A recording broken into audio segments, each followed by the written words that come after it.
Welcome back to another episode with yours truly, Miss Rivera. As I've stated before, I have more than a decade of experience in the special education field, teaching, in a self-contained autism unit, doing inclusion as well as a LEA facilitator. What a mouthful! LEA facilitator, and an amazing mom to an amazing 15-year-old son, 16-year-old son. I actually just turned 16. He's diagnosed on the autism spectrum disorder, epilepsy, and ADHD. So, this episode, we're going to talk about the difference between modifications and accommodations. Some teachers and educators will usually use it interchangeably, but it has completely different meanings when it comes to the realm of special education. Now, before I forget, be sure to like and subscribe to this video. I would like to continue to provide you helpful information that's helpful to both educators and parents as well. All right, so before we talk about what an accommodation is and compare it to a modification, we are going to talk about the legal definition under the IDEA Act, Individuals with Disability Act. According to IDEAs, and an accommodation According to IDEAs, accommodations are for students who have a 504 as well as an IEP. And these students who have a 504 or an IEP are on the general education track and being taught with the general education standards. So for these students, they have an alteration to the environment. The curriculum is formatted or equipped that allows an individual with a disability to gain access to content and or complete assigned tasks. And we're going to go over some examples in a minute. Now, in order to go over the examples, we have to realize that accommodations has 4 different categories. So accommodations is it's either provided through presentation, response, setting, time, and scheduling. Now, here are some examples and we're going to break it down. So when it comes to presentation, this allows a student to access information in ways other students visually or auditory need. Presentation accommodations allows the student to access information in ways other than standard visual auditory means. So for instance, my son, he was born prematurely at 24 weeks. So although he wears glasses and has corrective vision, it's still very difficult for him to read small print. So as an accommodation, when he's presented with pre-printed materials, things are printed in large print. Another thing is pre-printed materials is also a presentation accommodation. It's very difficult for him to see far away. So it's easier if teachers are providing him with pre-printed notes. He can add on to it, and the pre-printed notes have to be in large print.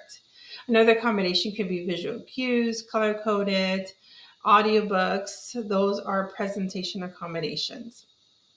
And then for response accommodations.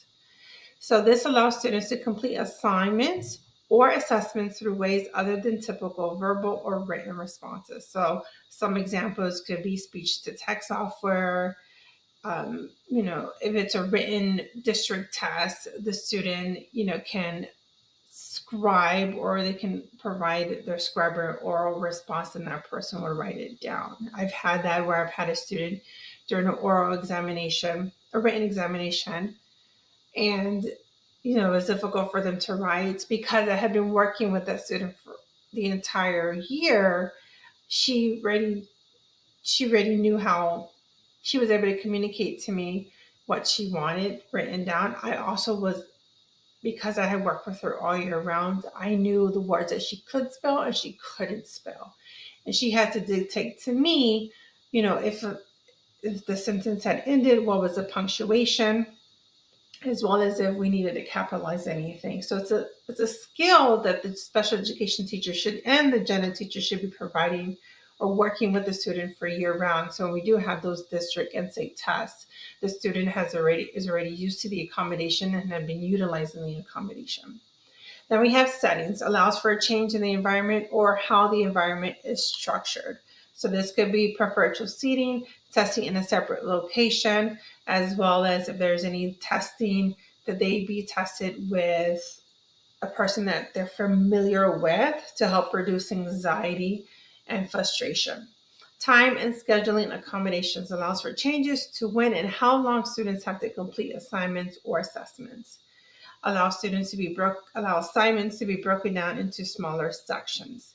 So again, we're not changing the standard, we're not changing the assignment, we're just breaking it down into smaller sections. The biggest thing to remember when I get some pushback from gen ed teachers is we are assessing whether the student has mastered the standard. We're not assessing whether the student can complete 40 questions like everyone else in the class.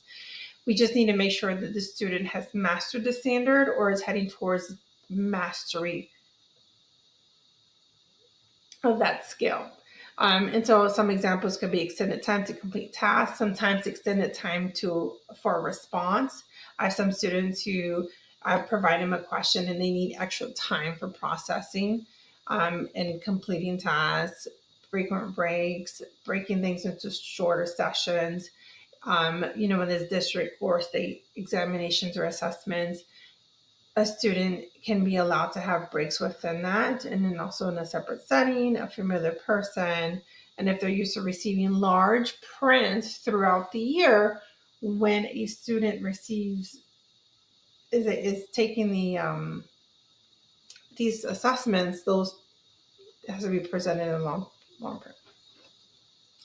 All right, modifications. So the legal definition under the Individuals with Disability Act is adaptations that change what students learn and are used with students who require more support or adjustments than accommodations can provide. Whereas accommodations level the playing field, modifications change the playing field. Unlike accommodations, modification changes the expectation. So that's really what we need to understand.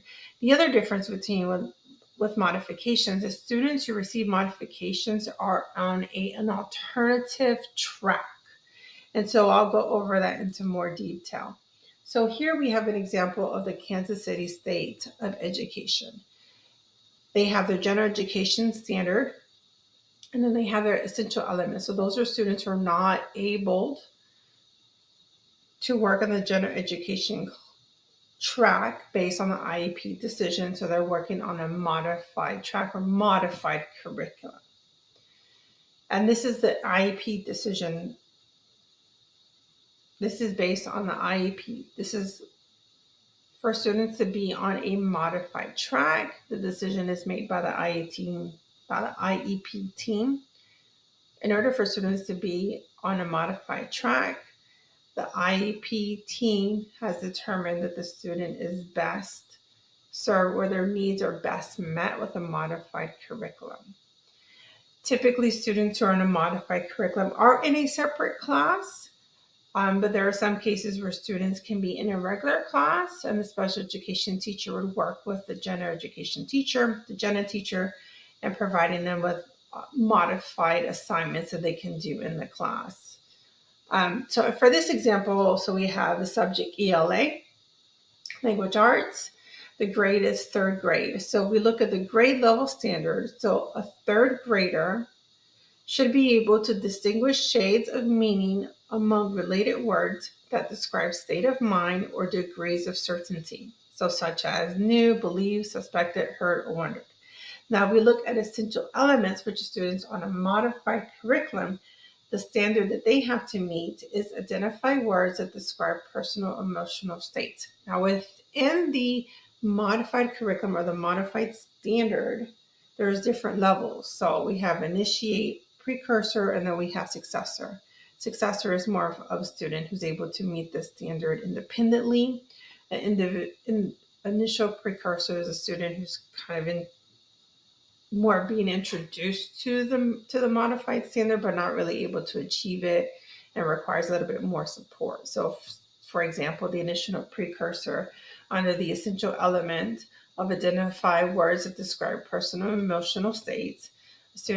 For the initial precursor, the student can identify feeling, states, and self by responding to questions about their emotions. Are you happy? Are you sad? And a student in this category typically may use some type of picture words or pictures to describe their feelings. And then for successors, the student's a little bit more independent, so the student can identify and describe the internal and external traits of a character. So let's go through another example. So Sunshine State Access Point. So this is Florida standards. And so here its presentation is a little different. The way they post their information is different than, Kansas City or any other state. Every state is different. So here we have an example of first grade, and the subject is math, specifically number and operations in base 10. So for this example, a first grader should be able to count to 120 starting at any number less than 120. Read and write numericals and represent a number of objects with a written numerical. So I can say, Johnny, I need you to count up to 60, and Johnny should be able to count up to 60. Or I say, hey, Johnny, starting at 60, I need you to count up to 100, and Johnny should be able to do that in order to meet this standard. Now, if we were looking at just at the access point, the standard is to be able to rote count up to 100. So a student on a modified curriculum, they only need to be able to rote count up to 100. They don't need to read it. They don't need to write it. They don't need to represent a number of objects with a written numerical. They just need to be able to rote count up to 100. So that's on a student on a modified curriculum. Another standard under the Sunshine State Access Point, the general education standard, is understand that 2 digits of a 2-digit number represent amounts of 10s and 20. Understand that 2 digits of a 2-digit number represent amounts of 10s and 1s. Excuse me. So the access point is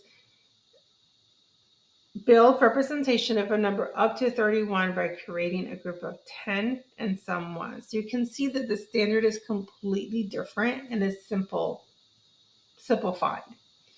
The other standard, general education standards, is the ability to be able to compare two 2-digit numbers based on a mean of 10s and 1 digits, recording the results of comparisons with the symbols of greater than, equal to, or less than. The access point is to be able to compare 2-digit numbers up to 31 using representations and numbers. Identify more 10s, less 10s, more 1s, fewer 1s, larger numbers, and smaller numbers. So I hope that provided a little bit more insight in terms of general education standard and modified standard. And so modifications are only provided to students on a modified curriculum. Accommodations are provided to students on a general education track. So diploma options. So you want to think, how does this affect my child long term? How does this affect the student long term?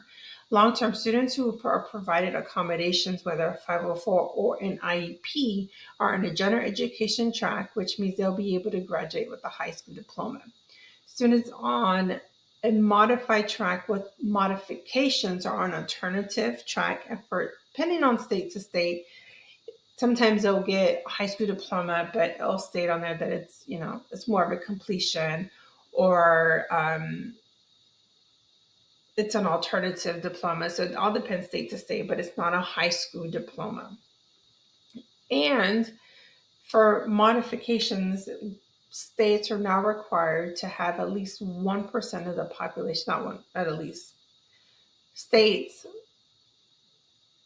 So with the IDEA Act, the push is to have least amount of students in a modified track. We want to make sure that we're pushing students on the high school diploma track as much as possible. The reason is long-term, this affects a student or a child's ability to apply for college, technical college, trade school, if they're on a completion certificate or alternative certificate. So I know, as a parent, we may want to just put a child in a modified curriculum, when they're young.